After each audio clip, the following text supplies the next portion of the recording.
So allow me to get real for a moment. So the World Cup is finally coming around. It's going to take place in Russia. And guess who I'm not going to be cheering for? The United States of America. And it's not because I do not like the American soccer team. I've been a huge fan for them for years, although not as much of a fan for, say, Mexico. But I had a half of my heart rooting for them at the time. It's like, it always pains me every time I see the United States and Mexico playing against each other, even in a friendly match. But guess what? The United States did not make it to the Russian 2018 World Cup. It's like, seriously? It's kind of a big deal. It's like, you had the perfect moment. It's like, was the time not right? Anyone who has ever played Call of Duty Modern Warfare 2 will probably know this meme. Seriously, it's like, is this part of the collusion? Seriously? Am I just coming up with crazy conspiracy theories right now? Because guess what? The United States is not in there. Look at the roster. Alright? Well, I'm seeing Costa Rica, I'm seeing Panama, I'm seeing freaking Mexico, but no freaking America! Why? Because apparently they got kicked out of the qualifiers. Yeah, that's why. So, yeah, we pretty much got Costa Rica, Mexico, and Panama representing North America. Yeah, let's just say that's, in the Caribbean, North America, the Caribbean, and Central America are pretty much the countries that represent the CONCACAF, which is part of the division that the United States and Mexico and Canada are part of. But seriously, it's like, what the frick? It's like, seriously. So, yeah, you only got yourselves to blame if you see the Mexican t-shirt flying around. That's script. So, yeah, that's pretty much me being very outraged. But you know what? I'm still going to root for Mexico because I still got the t-shirt. And you know what? I'm very hyped. I'm always hyped for a World Cup, And you know what else I'm hyped for?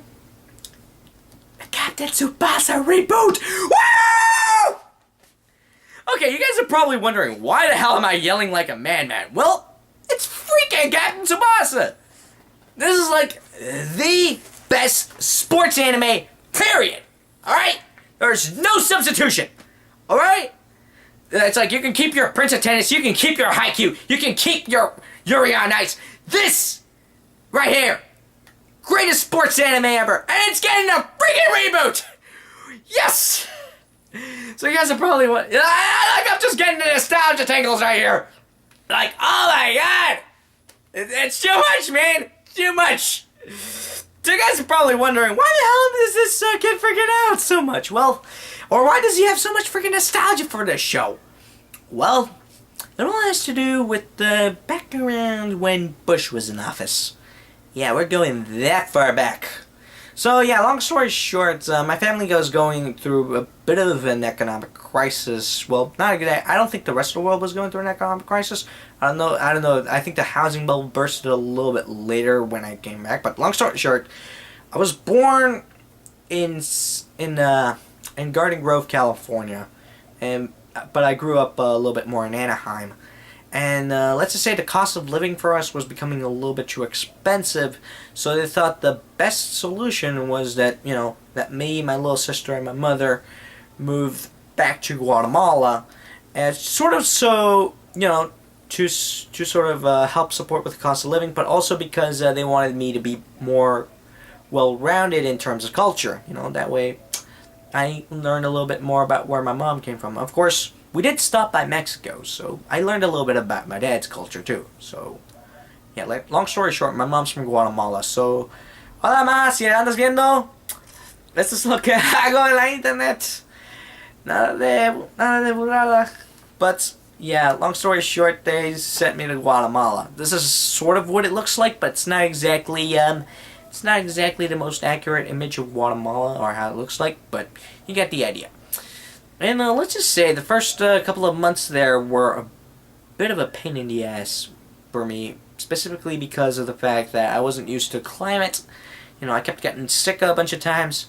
I also wasn't used to the language. I spoke mostly English. Like, Dora the Explorer does not help you at all with your language development skills. Like seriously, just watch shows in a different language. Like if you know the shows by heart, just watch them in a different language. That's probably the best way I can. That's why a lot of people who watch anime know Japanese. And also, I was bullied a lot. All right. Yeah. Let's just say there's a reason why a lot of people don't want to go to Mexico, even if they've never been there, because they'll pretty much be targeted for by bullies there. Like they'll think they're the rich kid, and let me tell you this: everyone thought I had like 6 or 7 or 10 quetzales when I was only given an allowance of 2. So, yeah. So I pretty much ended up, for the first couple of months, scrolling myself up a tree to hide away from bullies. So you can imagine what that was like. However, I did eventually find common ground with some of the other kids in Guatemala, and that was through Captain Tsubasa. Basically, there weren't a lot of people in the village that I lived in. Yeah, I lived in like a very rural area. I think it was, they called it Morelia, I think. It was right around Genova. It was in Quetzaltenango, Guatemala. So yeah, I lived around there.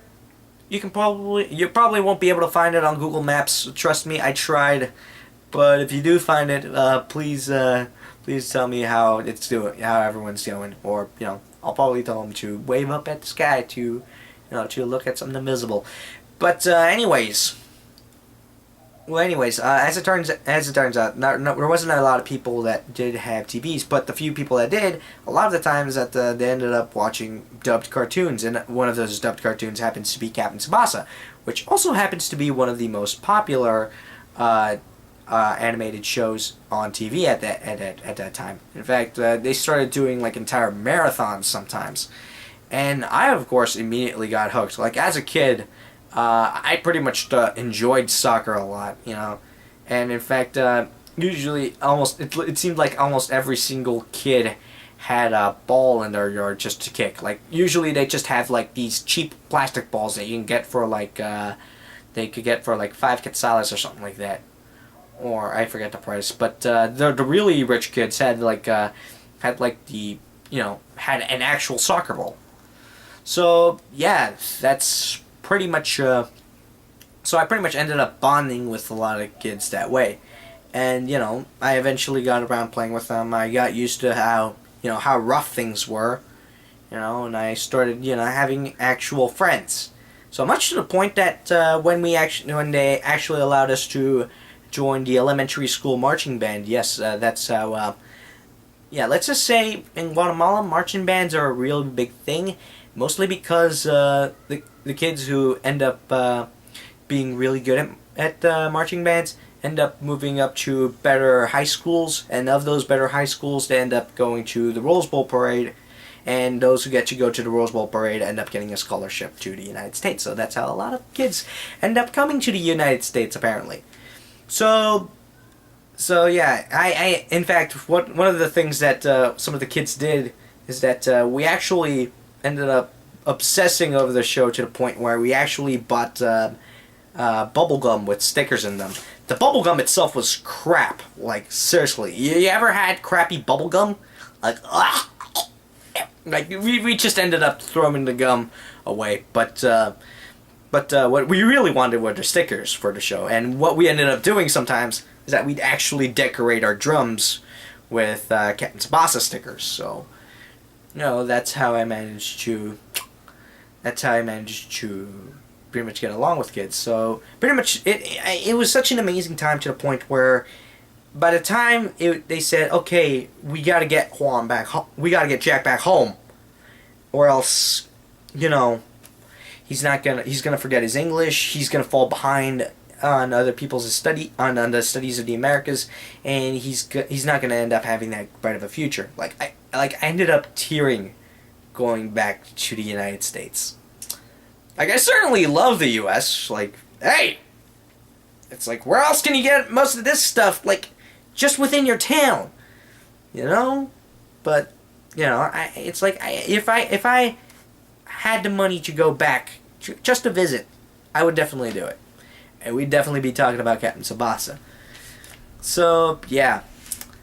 So yeah, this is the reason why I have a lot of fond memories, and you know what? I'm willing to watch it. Now, here's the thing. I'm definitely excited about this show. Like, I've actually watched the first episode, and I can tell you this. It is going to be amazing. Like, seriously. I just can't... I ended up rewatching the show again and again and again. But there are maybe two things that might bring concern to me. And first one would have to be, well, the sudden time change. Now, this is the thing that I've noticed with shows like, say, Sailor Moon Crystal or the reboot of Cardcaptor Sakura. Is that there's usually... And is that it's usually... They kind of follow this rule of adaptation. Where it's like, really the only thing you have to adapt is the art style. Because, you know, have a more refined art style from the original. And really just incorporate modern day technology. Like, if you've seen Cardcaptor Sakura, you notice that suddenly, like, having a huge decade time skip, she suddenly has a smartphone. Which, let's face it, that's pretty much the only rule. Like, if you're going to adapt it to the modern day, then really the only thing that you should have is that every character has smartphones. And Captain Tsubasa kind of follows this suit. In fact, his dad, you end up seeing a scene where his dad has a smartphone, and that kind of ends up being a little bit. And it's not the only show that's been rebooted in that fashion. In fact, DuckTales. Yes, I watch Disney. Screw you. I have a rights. Okay, it has rebooted. You know, was rebooted last year, and it did a pretty decent job of it. And in fact, I think it actually took advantage of the fact that it was being rebooted in 2017, 2018, by actually having some commentary about the way, about how, you know, about the things of modern life. For example, they actually had a parody of Mark Zuckerberg with Mark Beeks, and Facebook is basically Waddle, and Waddle is basically Facebook in this world. However, the thing I see with this show is that, well, there's going to be a bit of a time skip, and here's the problem. And I don't know if it is a problem, but basically, the show, or at least the manga that it was based off, started out in 1981, and the show premiered in 1983. Which, now that you think about it, Ernest Cline, how come you didn't put this in the book?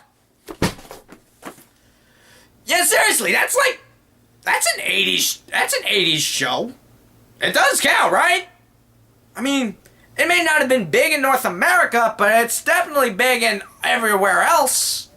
So, I don't know. Something. But yeah, so yeah, not only that, but back in the 80s, Japan never actually did make it to the World Cup, which, if you really think about it, that's a bit of a bummer. And that's kind of where the show kind of righted on. Like, the main character, Tsubasa, was pretty much the kid that was gonna make it was gonna help Japan make it into the World Cup. Like, that was sort of his series arc, to say. And let me tell you this. It's actually sort of a thing where it's actually sort of the thing in the episode where as new arcs were added in, you kind of also saw Tsubasa grow up to be this kind of amazing soccer player. In fact, right now a lot of jokes were being thrown out that, hey, maybe he should end up being the coach by now. But you know, so suddenly we're gonna have to start from scratch. Where, you know, now Japan finally made it into the World Cup by 1998, which was in France, and later even co-hosted the World Cup with Korea in 2002. And and let me tell you this, just being there isn't enough. Like, you know, they're not exactly that good of a team. You know, it's like, they're good, but their performance has been lacking, or better yet, their performance has been wanting. You know, a little bit lately. So maybe this will give them a little bit of fuel. So who knows? Maybe they might actually they might actually pull it off. And the second, it has to be more with, personally, it has to be more with the dub. And I'm not just talking about English dub. I'm also talking about Spanish dub. And let me tell you, there are a lot of localization liberties taken with this manga, with this anime. Specifically with the name. It no longer becomes Captain Tsubasa. It now becomes Super Campeones. In fact, that's how we've known it back in Guatemala. And in other parts of Mexico as well, and Latin America. So, yeah, not only that, but also some of the character names. Because it was originally dubbed... I don't know who dubbed it in English. But it was eventually... they eventually kept some of the English localization names instead of going with some of the Japanese names. For example, some of the main characters, for example, the main character, Tsubasa Osora, eventually becomes Oliver Adam. And Genzo Wakabayashi, the goalie with the hat, which, by the way, I'll tell you, he's one of my favorite characters. He ends up being called Benji Price. So you can kind of see where they go. And they even go into some of the dialogue. Like, name change is okay, but then suddenly when the dialogue, it's like, how stupid do you think I am? Do you think that suddenly they would refer to the Virgen de Guadalupe in the show? It's like I know for a fact that maybe only 1% of the Japanese population is even Christian. And an even smaller portion of them would even know about the Virgin of Guadalupe. Like, that's an exclusively Mexican thing. So, yeah. That's pretty much, those are pretty much the only two issues I would have. But overall, from the execution of the first episode, I think this is gonna be something very special. Like, honestly, I am very hyped. I definitely want to see the next episode now. And let me tell you, it's going to be a long road until we actually start watching Russia. Yeah, the Russian World Cup. So, yeah, that's pretty much all I got. Let me know what you guys think of this first impressions episode. Let me know what other shows you guys want me to start watching now. Because, let me tell you this. After this, I'm going to be very busy. And, just in general, what do you guys think of the show so far? Do you guys have any nostalgia over this? Because let me tell you this, my friends. And this cannot compare to that. It's like, I don't even know what Buckaroo Banzai is. Come to think about it, Cline is a bit of a hack writer. So, yeah, that's pretty much all I got. So, yeah, until then, this is me saying, thank you for being smart. Sayonara.